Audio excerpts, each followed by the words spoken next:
بيكو. طبعا ما فيش سيرة اليومين دول غير سد النهضة، والناس مقسومة بين ناس عايزة تحارب كمان نص ساعة، وما بين ناس خايفة تعطش وما تلاقيش تملى البانيو، وما بين ناس ولا فرق لها عايزينها تولع وخلاص. مع ان الموضوع سهل وبسيط، نبعت لهم مجدي قفشة وطارق حامد وهم بيحبوا الكورة، او نطلع اشاعات اننا هنفرمهم، او نعمل لهم انقلاب في بلدهم.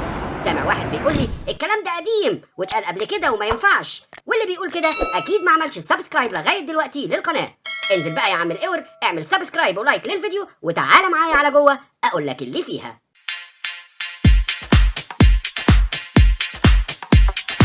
المفهوميه في الملوخيه.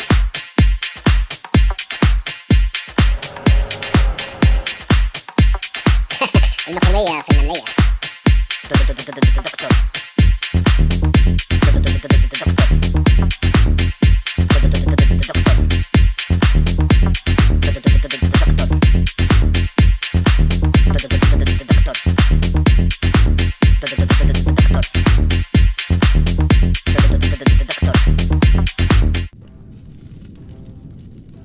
في ايه يا بتاح؟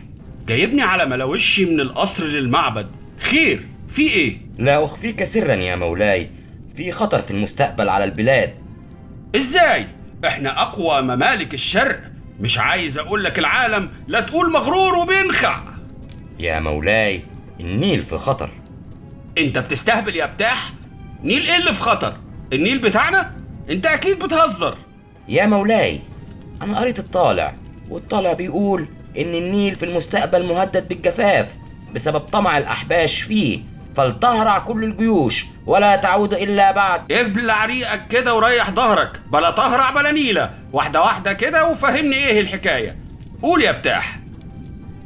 يا مولاي سيأتي زمان يطمع الأحباش في مياهنا أملا في السيطرة علينا وابتزازنا.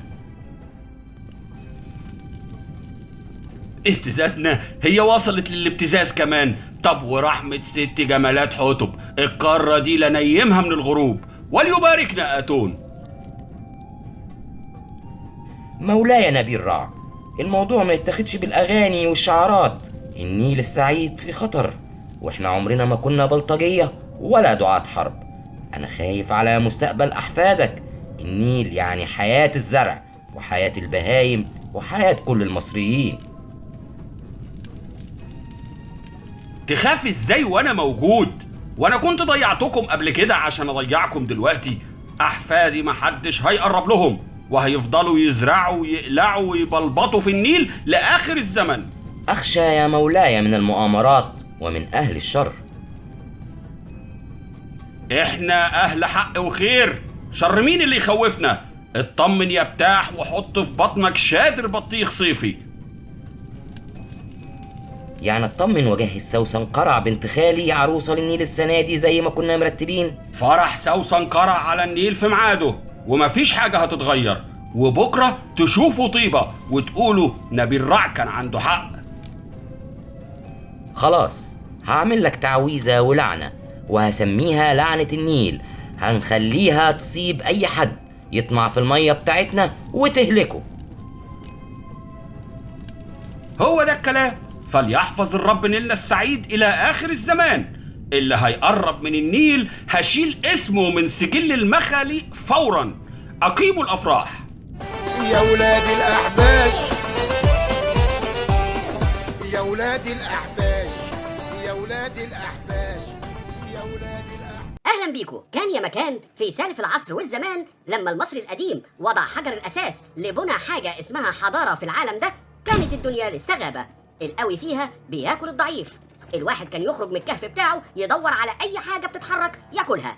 كانت مصر في الوقت ده بتزرع وتبني وتصلي وترسم وتحنط. المصري القديم حافظ على جينات الحضاره دي جواه وورثها لاولاده واحفاده، وفضلت عايشه الاف السنين. لا عمرنا اعتدينا على حد ولا هبشنا في حق مش بتاعنا، لغايه من 10 سنين فاتوا وقت ما كنا في الشوارع بنرتب ورقنا ونعيد تشكيل نظامنا وبيتنا. قرر الرئيس محمد حسني مبارك تخليه عن منصب رئيس الجمهورية.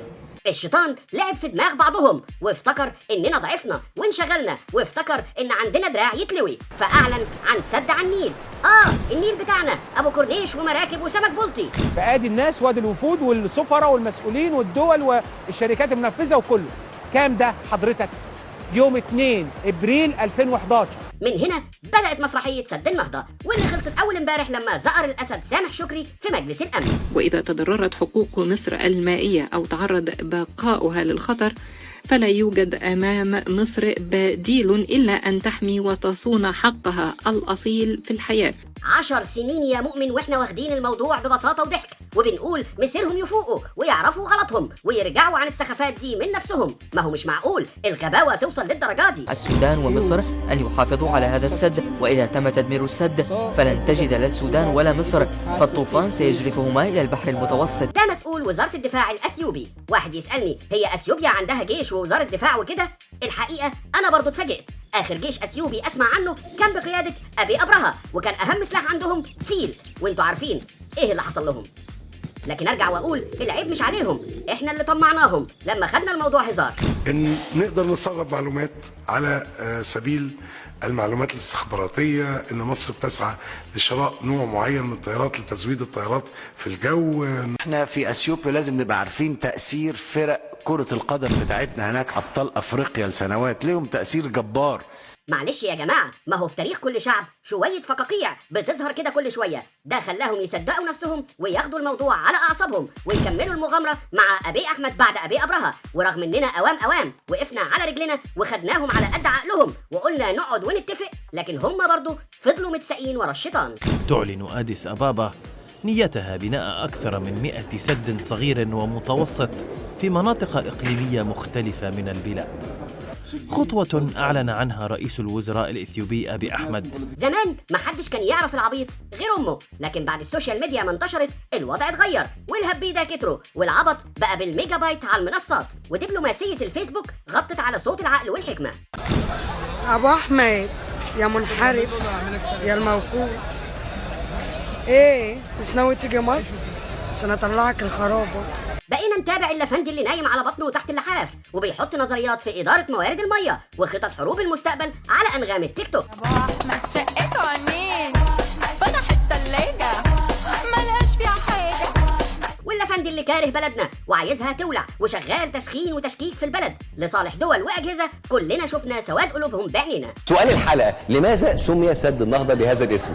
عشان هيفشل زي مشروع النهضة؟ زي مشروع النهضة؟ ولا كل ما سبق؟ يعني أنا بسأل المثقفين والله والوطنيين في مصر، يا جماعة طب انتوا باقيلكوا إيه؟ سد النهضة واتباع، النيل يعني خلص. الجيش العربي هيتكون من 4 مليون جندي، 9000 طيارة حربية، 4000 طيارة هليكوبتر. وطبعا كلكم عارفين التنظير عطلنا كتير، والطيبين فاكرين ان الموضوع توليد كهرباء وخناقه على سد، لكن الحقيقه ان العالم بعد ما خلص من حرب البترول والغاز اتجه لحروب الميه. شركات ودول واجهزه بتخطط لاستثمار موارد الغلابه والسيطره على العالم من خلالها، وكالعاده مصر في وش المدفع، ومصيرها انها تحافظ على حضاره وتحمي العالم من شياطينه. الموضوع له احمد ولا ابي احمد، والا كان خلص بكلمتين زي دول. السيد ابي احمد، السيد ابي احمد، يعني خليك محترم، عشان لغايه دلوقتي بقول لك يا ابي احمد، لكن انا ممكن اقول لي منك بقى بعد كده واقول لك يا احمد على طول. ما تهزرش نفسك. ها الموضوع اكبر من فيسبوك وخبرائه وتويتر وغربانه ويوتيوب وارباحه. الموضوع عالم بيتشكل من جديد، والميه هي اللي هترسم الخريطه وهتتحكم مين يسيطر ومين يتسيطر عليه. ده اللي خلى واحد زي ماكنزي وزير الدفاع الامريكي يقولها صريحه: ما تختبروش صبر المصريين اكتر من كده. 10 سنين يا بهوات لغايه ما خلاص فاضل كيل والموضوع ما بقاش يضحك ودخل في الجد. اجمد كده ولا لا بص ما تعيطش، مش عايزك كده، ها اجمد، لسه اللي جاي جامد. الاستهبال الاثيوبي وصل بيهم ان وزير الري بتاعهم رايح مجلس الامن يتصعبن ويتشحتف ويقول احنا مش هنأذي حد، ويقول لمجلس الامن مالكش دعوه بينا. امال مين اللي له دعوه؟ حلمي بكر وهاني شاكر؟ طب معايا من السودان ابن عمي فهيم ابو المفهوميه. ازيك يا فاهم؟ عامل ايه يا زول؟ هلا والله اخويا. عارف انت وحشني موت. قال صحيح السد ده مش هيأثر عليكم؟ مين الهمار اللي قال كده؟ وزير الري الأثيوبي. يا عارف يا أخويا، لما تعمل السد على حدودي ممكن في يوم يتهد ويغرقني. أنا كده استفدت إيه؟ أنت كده بتهددني، إما الجفاف وإما الغرق. ده كلام برضو؟ أنت عايزني أجيلك عايم في الطوفان؟ بعد الشر عليك يا حبيبي، ده ولا هيحصل ولا هيكون طول ما ايدي في ايدك ومصيرنا واحد. سلام يا صاحبي. مش محتاجة شرح ولا كلام، ضحك ال10 سنين اللي فاتوا خلص، ودخلنا بقى في الخطوط الحمراء، وكل قرد لازم يلزم شجرته. هو ليه مزاج ينضرب، واحنا عاملين يعني انا الفيديو الاخير قعدت اقول يعني ما يعني برضه دي اثيوبيا شعب بنحبه، عمال يستفز يقول لك انا خلاص مليت، وقعدت عمل لنا جواب رسمي انا مليت، اقول له ايه؟ لا هنعمل لك ايه؟ لا احنا اخر خطوه دبلوماسيه مجلس الامن. لو مصر ما خدتش هي والسودان الشقيق في مجلس الامن، لا صدق هيجاب ارض. ده خلى مصر تكشر عن انيابها، وخلى الاسد سامح شكري يطقم لمجلس الامن كله ويقول لهم لو ما اتدخلتوش ما حدش يلومنا. خلاص بقى خلصت المسرحيه والضحك باخ، ومصر اللي من 10 سنين كانت بتلم الخيم من الميدان وبتدهن الرصفه وتكنس الشوارع، غير مصر النهارده اللي بتحط خطوط حمراء للكل شرق وغرب، وسايقها بطل ما يختلفش عليه اتنين، بتاع شغل وافعال مش بتاع اشاعات وكوميكس، واللي عايز يجرب يقرب. بس انا بقول للناس كلها محدش هيقدر ياخد نقطة مية من مصر، واللي عايز يجرب يجرب، واللي عايز يجرب يجرب. مفيش كلام تاني يتقال. اما الناس اللي وجبت وعملت الصح في مجلس الامن بنشكرها، والناس اللي قلت باصلها وكلامهم كان مايع وماسخ زيهم، احب اقول لهم كل واحد كلامه تسجل عليه، وخليك فاكر لو مش هلقاك وانا بغرق فما تلزمنيش على الشط.